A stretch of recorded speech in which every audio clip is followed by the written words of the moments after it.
Today I'm finally gonna do like one of those big YouTube booktube videos reacting to 1-star reviews of my favorite books. I almost don't want to film because it's so hot right now. The AC is on, but it's just so freaking hot. Some of you already know what my favorite books are. If you don't know the first one, do you follow me anywhere? Probably not. But it's Radio Silence by Alice Oseman.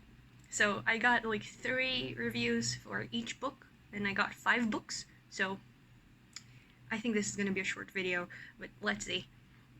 First review. With all the good reviews of this novel, I feel like I must be missing something essential here because this was so incredibly boring. And the writing was so bland with way too much telling and very little showing, and the characters were so lifeless, and just overall the story wasn't engaging enough. Sigh. I just didn't get into this book at all.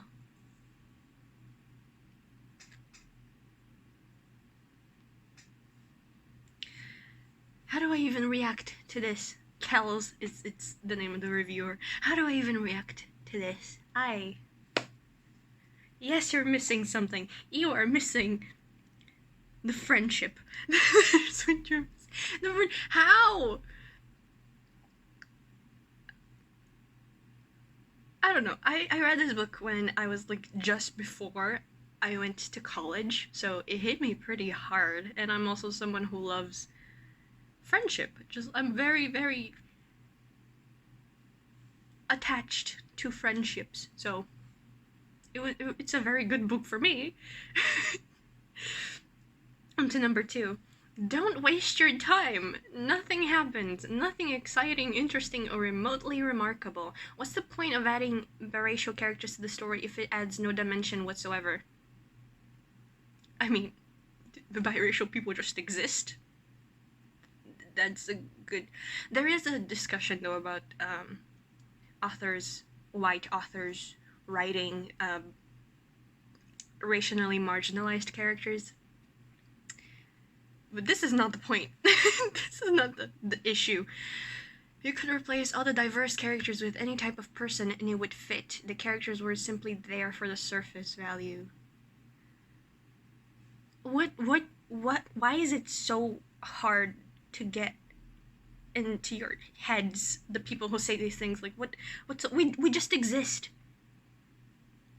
Queer people, racially marginalized people, people with disabilities, like, we just exist.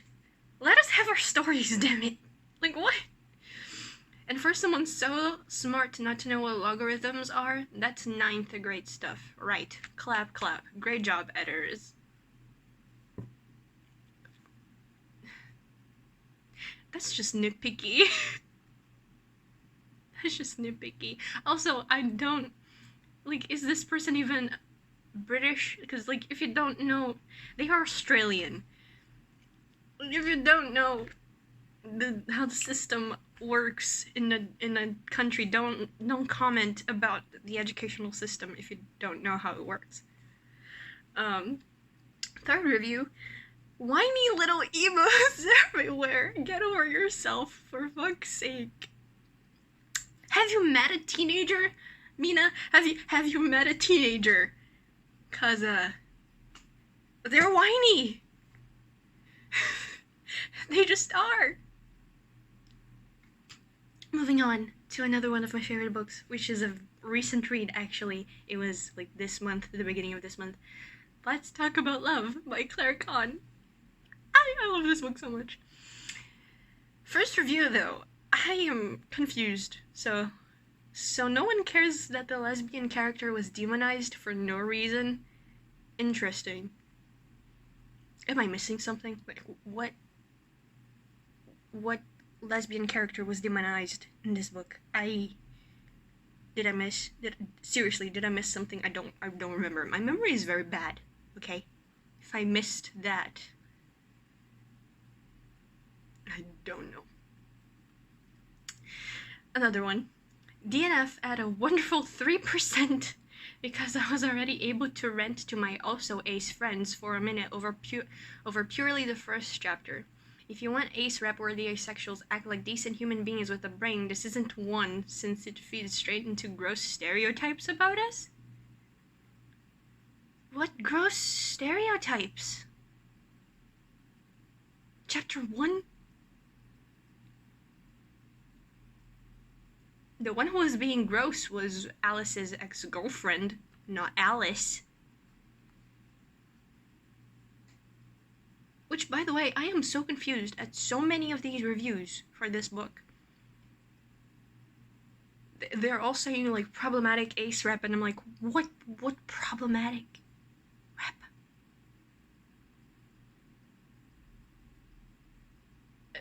I'll talk about that later. Third review. At some point, I couldn't tell if the author was referring to Alice or someone else. Huh? It dragged. It took ages to crest the hills, and the storyline got blurry a few times. Gave up before it got too deep, annoyed. Before I got too deep, annoyed. The book is very short. What do you mean it dragged? I don't know. But anyway, there were so many reviews saying that this book has problematic ace rep, and I was just like,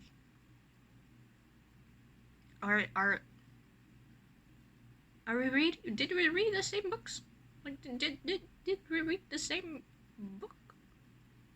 One of them said that Alice was infantilized because of the cute code thing, and just, I don't know, she was infantilized, and I was just, I didn't feel that at all. And also, I feel like people are forgetting that this is a black character, and Alice is like a soft girl. She's on the softer side, and the author herself being black, I'm assuming that's very, like, deliberate, since soft black girls are not often portrayed in media, any media. But I don't know, I do not speak for all ace people, obviously. So if you are ace and you read this book and you agree with these, let me know. Let's have a discussion, because I honestly did not understand these complaints about problematic rep. I mean, I'm the kind of ace that Alice is, which means that, like, I still want romantic relationships. I still feel romantic attraction. I didn't find anything wrong with what they did with her character, so I was confused. Moving on to a new book, Iron Widow by Xiran Zhao, because this is... Anyway, first review. Too in the face feminism. I'm actually anti-feminist now. So y'all don't like when women are loud. I'm sorry, this person is probably, I'm pretty sure, I mean, I need to check, but it looks like they are a woman, like she, her, female, their profile. But I mean, if you don't like it, that's fair, but I loved it. I love seeing angry feminists. Give them more to me, please. Just give them to me. Another review. Nothing about dating two men is feminist. Okay, but that's not all this that Etienne does in the whole book. Some people demonize men so much that think that, like, dating men is anti-feminist. What? I am confusion over so many reviews. So many. Third review. I really wanted to like this book. I love the premise, but was disappointed. I only read good reviews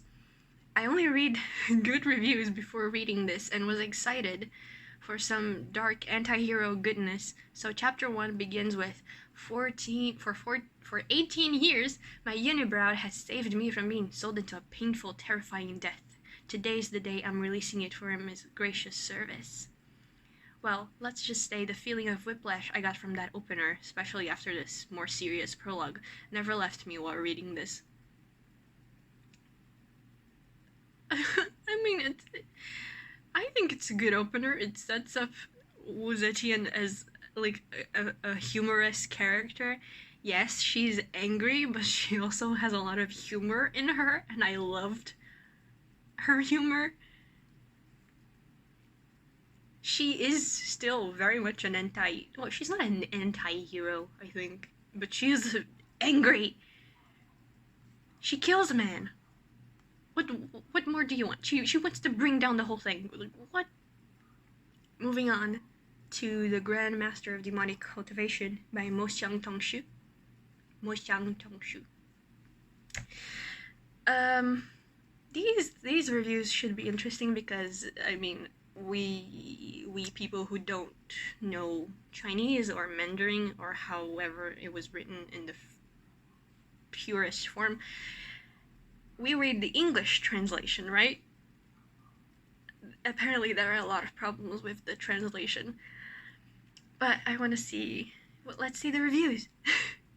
I want to read the secret good version that everyone else seems to have read.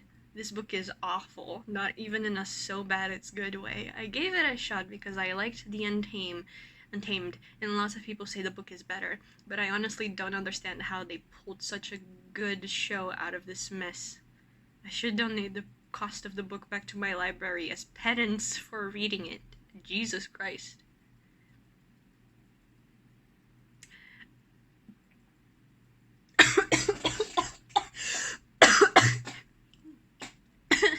The bad review gave me the cough.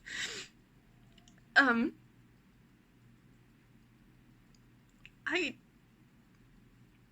don't know, man. How do I react to this? I don't know. If you don't like it, you don't like it.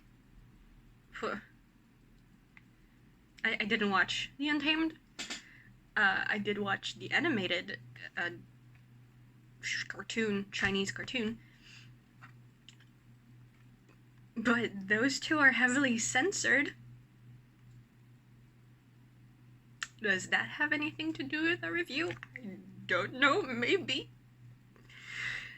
Second review. This was so bad. I am utterly shocked at the high ratings and praise this book gets. Perhaps it is due to the poor English translation, but the writing was extremely juvenile, cringy, and difficult to take seriously. I mean, that's just Wei Wuxie's character. He is kind of juvenile and difficult to take seriously. The whole book was littered with overused adjectives and excessive punctuation, and just in general contained a very limited vocabulary. Did it? Very limited vocabulary. Editing seemed non-existent. Overall, the writing was just really bizarre and painful to get through. Painful. Painful. I love how dramatic these are. Like, painful to get through. Okay. Alright. I'm not gonna...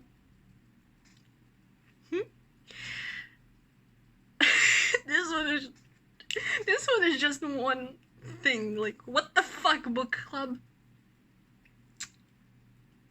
Don't know, man. Your book club. You're the one in the book club. I don't know what the fuck they did to you. Why you're so angry? I don't know. And moving on to the last book. I tried to like keep the reviews short, but this book only has like 1-star reviews that are kind of long-ish. So anyway, it's Like a Love Song by Gabriela Martins. But review number 1. I couldn't stand this book. Natalie was a victim for the horrible stunt Trent pulled, but she really needed to get a backbone. And William was a total wuss. A really stupid, hypercritical instance was when Natalie judged Liam. but chewed anyone else out for doing the same. Isn't that because she, like, got to know him better and started to liking him? I don't really understand what she was talking about, what they were talking about. She was so superficial and acted like the media was the only reason she kept her image the way that it was. Good for her to grow into her true self, but yeesh, this could have been done better. And there are way too many cliche elements in the story. The one bad trope, the misunderstanding trope. Please stop.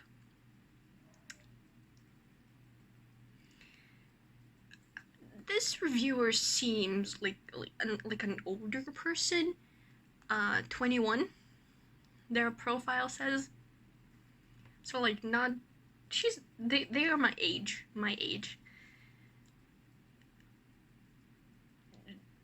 Do we realize that teenagers tend to be childish and just not fully matured human beings? Apparently not. Next review. Thank you for NetGalley for the arc. Okay. I stopped reading at 10%. When I saw the cover, I thought it was going to be a new adult book? What? I found it was YA, but I was still excited to read it. The first chapters were so over the top, and the award ceremony didn't even make sense.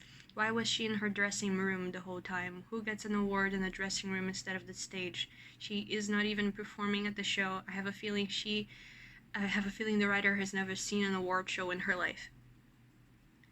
Knowing Gabriela machines in her accounts, Twitter, Instagram, yes, she has. And then I tweeted about this when I was looking for the reviews, but they finished the review saying this book is definitely not for me. This reviewer is 30 years old, at least according to their Goodreads profile.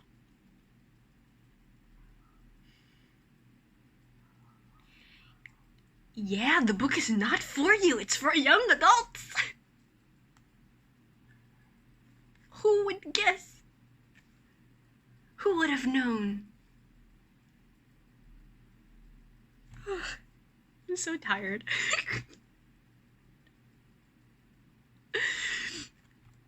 Review number 3. This one is longer. Very tropey and fanfiction-y. Fake contract boyfriend. Oh no, there's only one bad. It wasn't even convincing.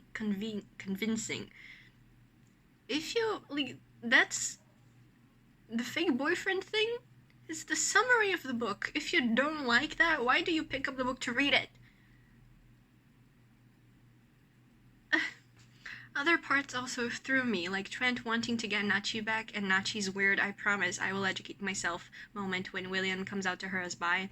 Educate yourself on what exactly? Your two best friends are a lesbian and a bisexual woman. Okay, that's a fair point, actually. The hair straightening thing as a somehow indicative of how her culture is being stripped away from her. That's not exactly what it is, though. It's Nachi herself trying to get away from her culture because she doesn't. She feels already disconnected from it, and the fact that she lives in the US, she's lived in the US her whole life, probably brainwashed her into thinking that Brazilian culture was somehow lesser. But alright. Don't get me wrong, as a Brazilian American, Nachi would face racism. But using a hair straightener, Nachi's a white Brazilian, though. It's not racism she's facing, it's xenophobia. Maybe if there was a scene in which Nachi was forced to straighten her hair by a producer, or her fans flipped out at the mere thought of wavy hair, then it would make more sense. But honestly, it felt more like Nachi going, "I must straighten my hair even though I hate it." Isn't that so tragic? And no one else but her really cared. when you put it in context, though, that she lives in the US, and the way that curly hair in real life really is looked down on.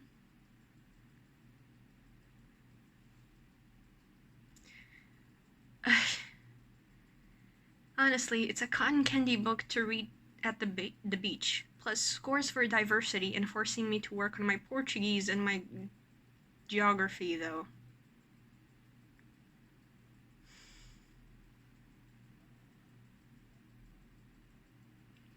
You have to learn Portuguese and geography from a YA book? Seriously? Like, I'm Brazilian, if some of you don't know. I was really happy with the way that this book portrayed Nachi, because, like,